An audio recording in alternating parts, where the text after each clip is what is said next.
തമിഴ്നാട്ടിലെ പൊള്ളാച്ചി ആളിയാർ കണ്ടൂർ കനാലിൽ ഒഴുക്കിൽപ്പെട്ട് കാട്ടാന ചെരിഞ്ഞു.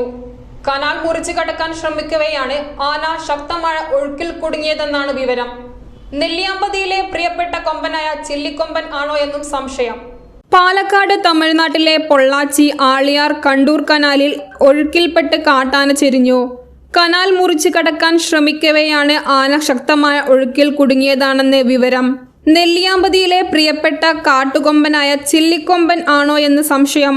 ഇന്നലെ വൈകിട്ട് 4:00-ഓടെയാണ് ആനമല കടുവ സംരക്ഷണ കേന്ദ്രം പരിധിയിലെ ആളിയാർ കണ്ടൂർ കനാലിൽ കാട്ടാന ഒഴുക്കിൽപ്പെട്ടത്. വിവരം ലഭിച്ചതിനെ തുടർന്ന് തമിഴ്നാട് ജലസേചന വകുപ്പ് കനാലിലെ ജലപ്രവാഹം കുറയ്ക്കാൻ നടപടികൾ സ്വീകരിച്ചെങ്കിലും ആനയെ രക്ഷിക്കാനായില്ല.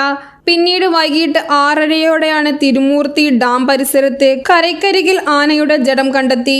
ആളിയാർ ഡാമിലെ കനാലിലൂടെ ആനയുടെ ജഡം ഒഴുകിപ്പോകുന്ന ദൃശ്യങ്ങൾ സോഷ്യൽ മീഡിയയിൽ വ്യാപകമായി പ്രചരിക്കുന്നുണ്ട്. ചെരിഞ്ഞത് നെല്ലിയാമ്പതിയിലെ ചില്ലിക്കൊമ്പൻ ആണോ എന്ന കാര്യത്തിൽ ഇപ്പോഴും ഔദ്യോഗിക സ്ഥിരീകരണം ലഭിച്ചിട്ടില്ല. ഈറത്തണ്ട് പോലെയുള്ള പ്രത്യേക കൊമ്പുകളുള്ളതിനാലാണ് നാട്ടുകാർ ആനയ്ക്ക് ചില്ലിക്കൊമ്പൻ എന്ന പേര് നൽകിയത്. ഇടയ്ക്കിടെ നെല്ലിയാമ്പതി ജലവാസ മേഖലയിൽ എത്താറുണ്ടെങ്കിലും നാട്ടുകാർക്ക് വലിയ ശല്യമൊന്നും സൃഷ്ടിക്കാത്തതിനാൽ ആന പ്രദേശവാസികൾക്ക് പ്രിയങ്കരനായിരുന്നു. ഉടുമല പ്രദേശത്തെ വനപാലകരുടെ നേതൃത്വത്തിൽ ജഡം സംസ്കരിക്കുമെന്ന് വിവരം. News desk news 99. ഏവർക്കും ഞങ്ങളുടെ വലിയ പെരുന്നാൾ ആശംസകൾ. Bridal craft the wedding mall, Pan Bazar, Tirur.